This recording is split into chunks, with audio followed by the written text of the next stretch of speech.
Western classical music and Chinese musical heritage blend in perfect harmony. For American composer Niccolo Athens, this is the most natural way to create, combining his love of music with a deep interest in China. The 34-year-old Athens now teaches composition at the Tianjin Juilliard School, the branch campus of the Juilliard School in New York, and has been pushing the limits of Western classical music, mixing the rich sonorities and compelling melodies of Chinese music. Among his many compositions, Free Settings from the Book of Odes is probably one of the most challenging. Mixing the guzheng or the Chinese plug zither with the chamber music setting, the piece is inspired by Shi Jing with a history of 2,500 years. It's believed to be the oldest existing example of Chinese poetry. I think the interesting thing about it for me is this sort of combination of some aspects of it being still very familiar and other parts of it being very foreign. I get a similar sense sometimes reading things like Homer or the sort of foundational things from Western literature. Some aspects of it are very recognizably human, and other things in it just seem so sort of alien in a sort of enchanting and interesting way. In ancient China, poems, music, and dance, they were believed to be interconnected. So in a way, I think the poems from Shi Jing were written to be chanted aloud. Sure. Even later song poetry is all based on, different song meters. But yeah, for sure they were sung, so it makes a very natural setting to music.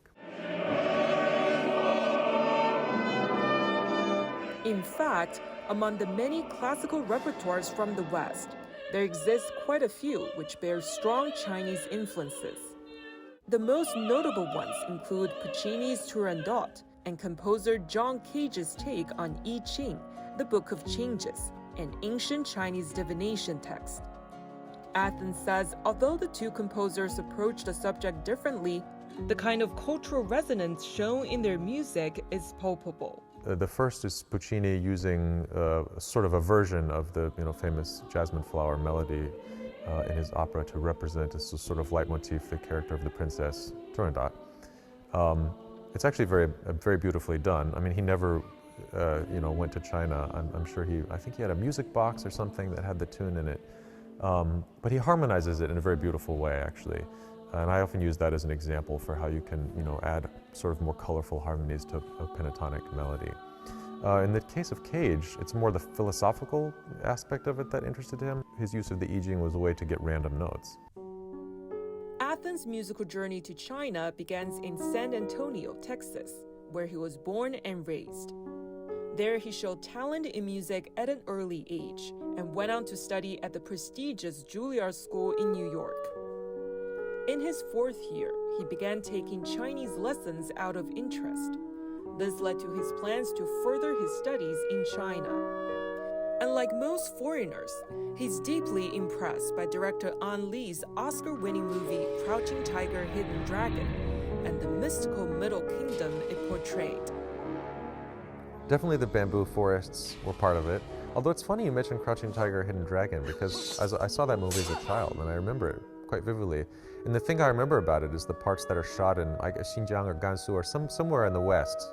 And there's big desert expanses, and I think that's actually quite different than what most people in the West imagine China looking like. So maybe that movie actually sort of expanded my idea of what is encompassed by China. When he's not composing, Athens likes to travel around China, not necessarily seeking musical inspiration, but to immerse himself in the vastness of the country's landscapes and cultures. Those experiences reflect themselves in his music, where centuries-old folk tunes get a modern twist. Sometimes you can almost feel a hint of jazz.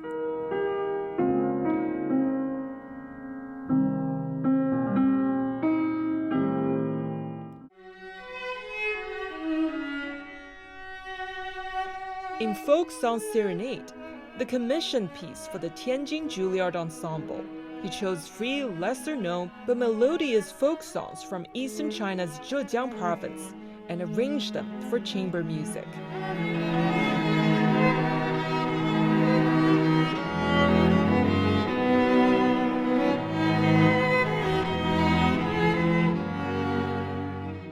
But I wanted to find some songs that maybe were not so well known. I subsequently discovered that each province, there's a big fat sea green book, and they're really useful actually, because they're full of songs that are not well known, but if you spend your time going through those books, you can find some really beautiful melodies from all over the country.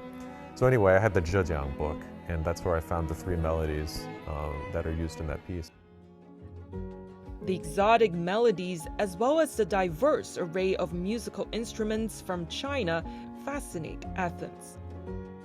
And when asked about his favorite Chinese musical instrument, he comes up with the most unexpected one. I really like the suona, just as an instrument on its own. I've never had a chance to write for it. I'm not sure how I would go about trying to incorporate it into my own work, because it's got a very, unique, strong flavor to it. But I very much like the instrument, so if someone, asked me to try and write something for it, I think I would give it a try. It's very rambunctious and kind of fun.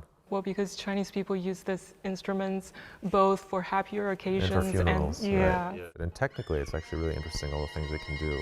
Very agile. Yeah, but it also has a very... It's loud. Yeah, it's loud. It's loud. Makes a very good solo instrument. I mean, I've heard pieces written, for suona and orchestra, which work quite well. Now with Chinese literary classic and reimagined folk songs under his belt, Athens is eager to delve deeper into China's rich cultural heritage. He's now looking into the 300 Tang poets, which is often considered the pinnacle of Chinese poetry. I might be writing some new settings of Tang poetry. I've been trying to put together, instead of a standalone, I would like to write a cycle of songs around the theme of homesickness. Because when I was reading through the 300 Tang poems, that's one of the themes that recurs. And especially not being able to go home very much lately, that sort of resonated with me, and I was sort of collecting the poems on that sort of surround that theme and thinking about what order to put them in and studying them and making different translations in English and copying them out and things. Athens also hopes to share his knowledge with the budding talents at Tianjin Juilliard and help them find their voices on a bigger stage. Having had quite a bit of experience in China, the thing that actually is most valuable is just that allows me to connect with the students here, maybe on a human level. For example, if they tell me where they're from, maybe I've been there and we can talk about it.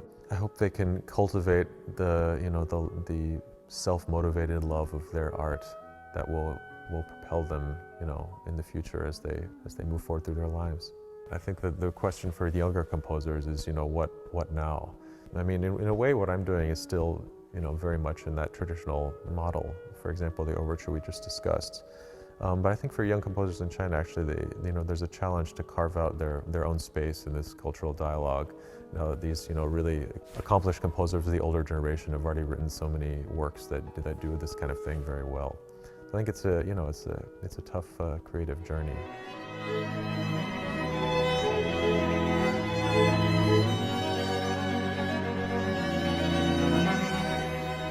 Through his music and creativity, Athens hoped to build bridges of understanding and strike a perfect chord between East and West.